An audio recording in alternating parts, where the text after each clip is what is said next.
Brought to you by TechnoSpark 20 series smartphones. नमस्कार, बिहार तक पर आप देख रहे हैं बड़ा सवाल और मैं हूं आपके साथ रोहित सिंह। पप्पू यादव के साथ तो बड़ा खेल हो गया है, ये अब सबको पता है, लेकिन अब आगे पप्पू यादव के सामने विकल्प क्या है, ये अब बड़ा सवाल है।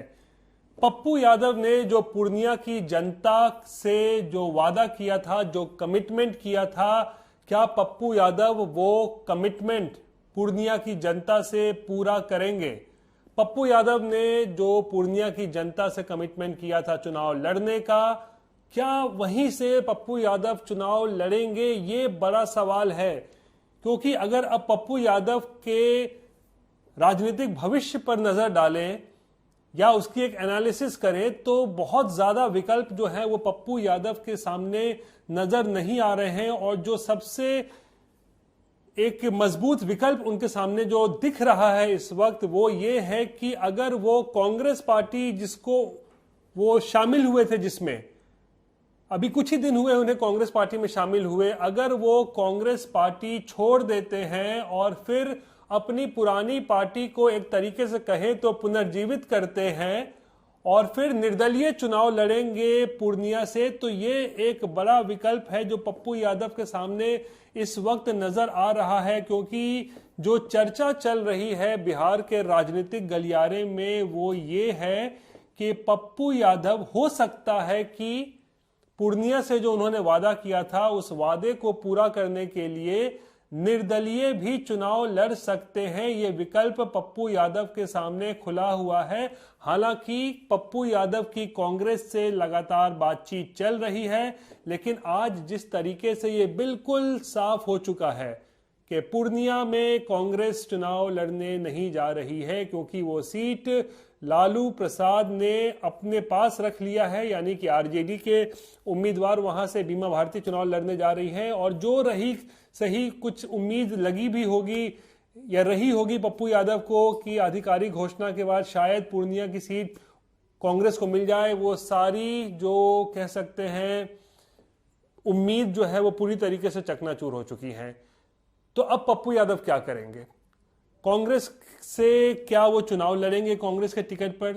तो ऐसा लगता नहीं है कि वहां पर कोई फ्रेंडली फाइट होगा, क्योंकि देखिए अगर कांग्रेस के टिकट पर ही पप्पू यादव पूर्णिया से चुनाव लड़ते हैं और ये दावा करेंगे कि एक फ्रेंडली फाइट होगा पूर्णिया सीट पर आरजेडी और कांग्रेस के बीच में, तो ये बात जाहिर सी बात है कि ये लालू प्रसाद के गले ये बात उतरेगी नहीं और लालू इस बात के लिए कभी भी तैयार नहीं होंगे, ऐसा लगता है। तो ऐसे में विकल्प जो पप्पू यादव के सामने नजर आ रहे हैं कि वो अपनी पुरानी पार्टी में ही कहें तो वापस जा सकते हैं, कांग्रेस से इस्तीफा दे सकते हैं, जन अधिकार पार्टी जो अभी तक एक तरीके से कहें तो उसमें शामिल हो सकते हैं, जो उनकी पुरानी पार्टी थी वो उसके संस्थापक हैं।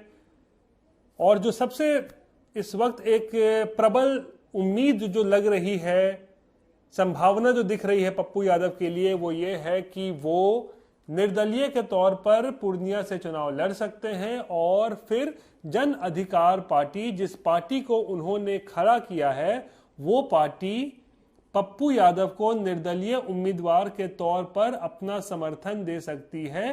तो कहीं जाकर पूर्णिया से चुनाव लड़ पाएंगे पप्पू यादव, क्योंकि जिस तरीके का खेल लालू ने पप्पू यादव के साथ कर दिया है वो शायद ही सपने में पप्पू यादव ने कभी सोचा होगा कि इतना बड़ा खेल उनके साथ हो जाएगा। लालू प्रसाद से मुलाकात करके, तेजस्वी यादव से मुलाकात करके दिल्ली रवाना होते हैं, पार्टी का विलय अपना कर देते हैं कांग्रेस के साथ, इस उम्मीद पर, इस आश्वासन पर कि पूर्णिया की सीट जो है वो कांग्रेस के पास जाएगी। प्रियंका गांधी का भी आश्वासन मिलता है पप्पू यादव को कि कांग्रेस ही लड़ेगी पूर्णिया से और पप्पू यादव ही उम्मीदवार होंगे। लेकिन लालू के सामने सारी दलील, सारी जो पैरवी है वो धराशायी हो गई। कुछ नहीं चली कांग्रेस की लालू के सामने, खासकर पूर्णिया सीट को लेकर। और पूर्णिया ही क्या, औरंगाबाद सीट को लेकर भी कुछ नहीं चली कांग्रेस की लालू के सामने। बेगूसराय सीट पर भी जो है कुछ नहीं चली कांग्रेस की सीपीआई के सामने। पूर्णिया सीट पर भी नहीं चली कांग्रेस की लालू के सामने। सुपौल और मधेपुरा में भी नहीं चली। एक विकल्प यह भी बताया जा रहा था कि अगर पप्पू यादव पूर्णिया से चुनाव नहीं लड़ते हैं तो क्या वो अपनी पुरानी सीट मधेपुरा में जा सकते हैं, वहां से चुनाव लड़ सकते हैं। एक विकल्प था कम से कम उनके पास। सुपौल से भी उनके चुनाव लड़ने की चर्चा चल रही थी विकल्प के तौर पे, लेकिन वो दोनों विकल्प पर भी जो है वो पानी फेर दिया है लालू ने।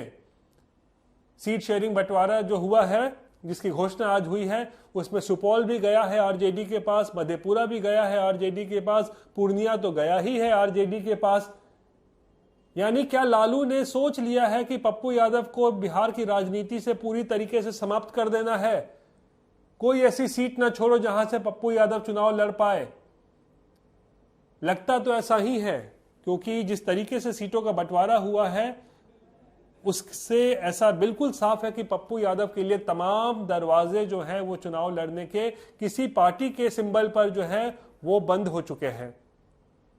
पप्पू यादव लगातार एक तरीके से गुहार लगा रहे हैं कि अब वो करें तो क्या करें। कांग्रेस पार्टी से बातचीत कर रहे हैं, दावा कर रहे हैं कि कांग्रेस से बातचीत चल रही है, कुछ हो सकता है, कुछ नतीजा इसका निकले, लेकिन ऐसा लगता नहीं है। अगर कुछ नतीजा निकलना होता तो वो सीट शेयरिंग के इस घोषणा से पहले ही हो जाना था, लेकिन ऐसा कुछ होना था ही नहीं। और इसीलिए पप्पू यादव के सामने एक बड़ा प्रश्न चिन्ह खड़ा हो गया है। पप्पू यादव क्या करेंगे, ये एक बड़ा सवाल है। क्या वो चुनाव लड़ पाएंगे, 2024 लोकसभा चुनाव लड़ पाएंगे, ये एक बड़ा सवाल है पप्पू यादव के सामने। कैसे लड़ेंगे? जो सूत्र बताते हैं कि पप्पू यादव की जो पुरानी पार्टी थी जन अधिकार पार्टी, वो जो है वो चुनाव आयोग जो है उससे कहीं ना कहीं समझने की कोशिश कर रही है कि क्या पार्टी कैसे पुनर्जीवित हो, पप्पू यादव अगर वापस आएंगे तो फिर पार्टी का क्या भविष्य हो सकता है। ये तमाम पहलुओं पर जो है वो चर्चा जो है चल रही है। यानी कि जन अधिकार पार्टी को वापस से उसी अस्तित्व में लेकर आना जिसमें वो 10 दिन पहले थी, उसको लेकर तमाम जो है चर्चा इस वक्त जो है वो पप्पू यादव के खेमे में चल रही है। बस फैसला पप्पू यादव को करना है। खबर है कि 2 अप्रैल को पप्पू यादव पूर्णिया से जो है वो नामांकन कर सकते हैं, लेकिन किस सिंबल पर नामांकन करेंगे, ये दरअसल बड़ा सवाल जो है वो बना हुआ है। बेगूसराय में तो कन्हैया कुमार का खेल खत्म हो ही गया है कांग्रेस की तरफ से। कांग्रेस की जो उम्मीद थी कि बेगूसराय भी जो है वो कन्हैया कुमार के पास जाएगी, वो भी आज सीट शेयरिंग की जो घोषणा हुई है उसमें वो जो उम्मीद है वो समाप्त हो चुकी है। सीपीआई के खाते में वो सीट चली गई है। अवधेश राय जो सीपीआई के हैं वहां उम्मीदवार, उनके नाम की घोषणा सीपीआई ने पहले ही कर दी है। औरंगाबाद जो पहले चरण में जहां चुनाव होना है वहां कांग्रेस चाहती थी कि निखिल कुमार को उम्मीदवार बनाए, लेकिन निखिल कुमार को भी वहां टिकट नहीं दिया गया। टिकट नहीं दिया गया क्या कहें, कांग्रेस के पास वो सीट ही नहीं गई, टिकट तो दूर की बात है। तो कैसे एक सिस्टमैटिक तरीके से, एक कह सकते हैं एक सोचे समझे तरीके से जो है लालू ने जो है कांग्रेस को हाशिए पर ला दिया है बिहार में, ये बिल्कुल समझने की बात है। और जो टिकट जो सीटें जो हैं आज दी भी गई हैं, उसमें केवल एक कटिहार सीट ऐसी नजर आती है जहां पर कांग्रेस जो है वो कामयाब होती हुई दिखी है। कटिहार से वहां पर तारिक अनवर के लिए कांग्रेस जो है वो सीट लेने में सफल हो पाई है, नहीं तो उसके अलावा कोई ऐसी सीट नजर नहीं आती है। किशनगंज हालांकि उसकी विनिंग सीट थी, तो किशनगंज तो उनको मिलना ही था। उसके अलावा कटिहार एक केवल ऐसी सीट नजर आ रही है जो ऐसा लगता है कि कांग्रेस ने जो बार्गेनिंग की थी आरजेडी के साथ, उसमें कांग्रेस की जीत हुई है, लालू की नहीं चली है। और शायद लालू भी सोच रहे होंगे कि भाई कटिहार में कांग्रेस को दिया जाए, क्योंकि तारिक अनवर पहले से वहां पे जो है वो सांसद रह चुके हैं। लेकिन इसके अलावा भागलपुर, मुजफ्फरपुर, समस्तीपुर, पश्चिमी चंपारण, पटना साहिब, सासाराम, महाराजगंज, ये तमाम ऐसी सीटें हैं जिसको देखकर ऐसा लगता है कि कांग्रेस की एक भी नहीं चली है लालू के सामने। और लालू जो है इस पूरा जो ये सीट शेयरिंग का पूरा ये मसौदा तैयार हुआ है, लालू की उसमें कहीं ना कहीं छाप दिख रही है और कहीं ना कहीं हाशिए पे लालू ने कांग्रेस को ढकेल दिया है। लेकिन सबसे बड़ा सवाल आज का पप्पू यादव को लेकर ही है कि क्या करेंगे पप्पू यादव, क्या विकल्प है उनके सामने। क्या 2 अप्रैल को वो नामांकन करेंगे तो किस पार्टी के सिंबल पर नामांकन करेंगे, या फिर निर्दलीय के रूप में चुनाव लड़ेंगे, ये बड़ा सवाल है।